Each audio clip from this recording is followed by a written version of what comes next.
All right, so we had finished up whizzing up and whipping up our whipped cream and our cookies and our dough. So I just want to show you how that's going to sort of be plated up. So right here, now we've actually got cups that we're going to insert into your bins. So you can actually serve the strawberry and whipped cream. Speaking of whipped cream, look at that. Isn't that gorgeous on the strawberry? We've just cut the strawberry in half. And again, you don't want your customers or your consumers dipping into the actual bowls of whipped cream. You just want to do that for them. And I put it on a napkin here. However, if you'd like, included in your kit, there will be spoons and paper cups. So please feel free to use those as you see necessary. I've also taken these lovely Farmers Market Fresh cookies and cut them into quarters.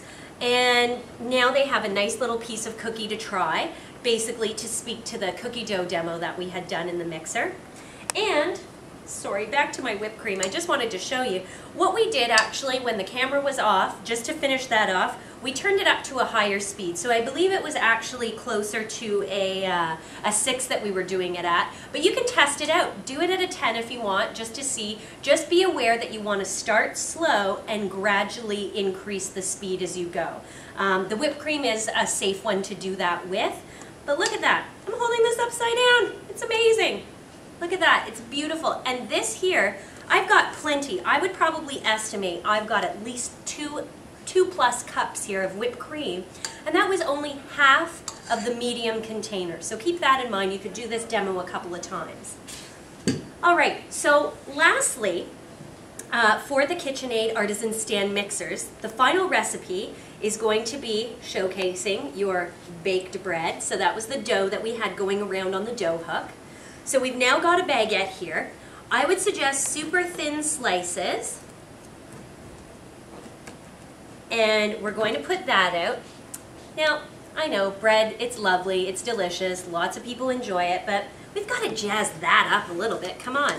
So what we're going to do, we're going to take, this is a package of goat cheese, got this on sale at Loblaws, and I'm just going to open it there. I'm not going to use all of it. This recipe is going to be, you'll find, very similar to the cheese ball, but it's even, I'd say, a little bit easier because there are less steps to follow. This would be a great recipe to even use for cream cheese if you want to use, instead of buying and purchasing the pre-made herbed or fruity spreads there. This is a great way to create your own at home. With so many people that are trying to be more health conscious or have specific dietary needs, doing your cheeses and spreads this way really ensures that you know what's going into it and gives you the control and flexibility of what you're putting or not putting into it for that matter. So all I'm doing in the clean bowl that I've got here on the stand mixer, I've used maybe about 1/3 of the goat cheese, and that's in the bottom of the bowl. I am then going to just chop very quickly and roughly some green onion. Watch those fingers. Don't want to lose any. All right. So I've just roughly chopped those. It's nicer the chunkier that it is too, because you'll get a little bite of the green onion or whatnot. So far we've got the cheese, the onion. You can put a little bit of garlic in there, and that'll be lovely, especially as it sits in the refrigerator. Oh, it's going to get so lovely, just permeate right through the cheese. If you don't like garlic, don't put it in. You don't like onion, you don't put that in either. Or you love it, then put more in. All right, so we've got the goat cheese, the onion, and the garlic in there. And with the holiday season coming up, think of it this way, you could even put like cranberries in there, or you could do some nuts if you'd like some slivered almonds. I don't know about you guys, but I am just salivating thinking about all of this. Ready for my holiday entertaining. So, obviously, you could elect to use fresh herbs and spices, but we're going to use some of the dehydrated parsley. So that's going to go in there just a little bit.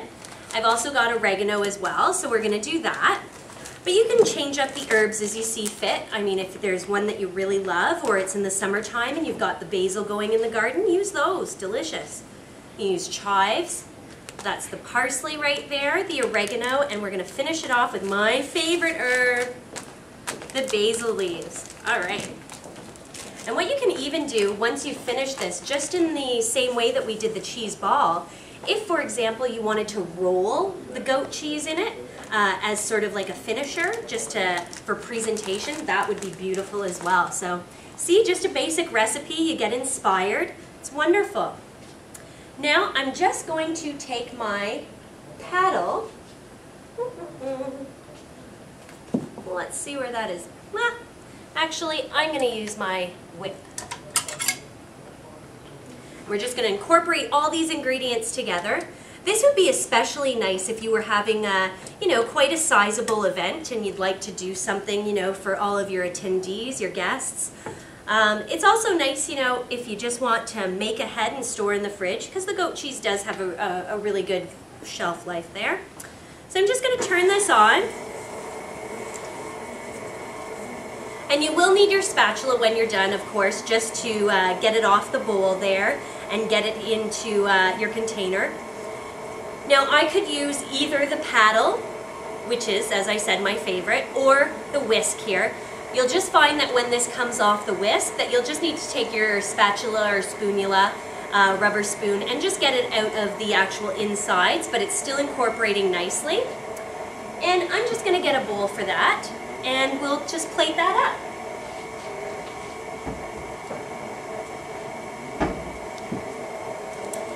Now you can use the actual bowl that we've put in your bin, so that's the clear bowl. And because it's a spread as opposed to, say, a cheese ball, you can just put it in crudely as you would like a cream cheese. Now I'm just getting my spatula. There we go.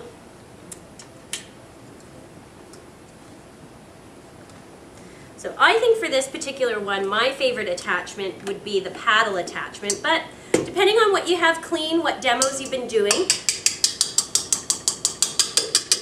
you can do either. So I'm just knocking it out of there, but it's been fully incorporated. I wish you could smell this. It smells so good. And again, this was only about 1/3 of the package of the goat cheese.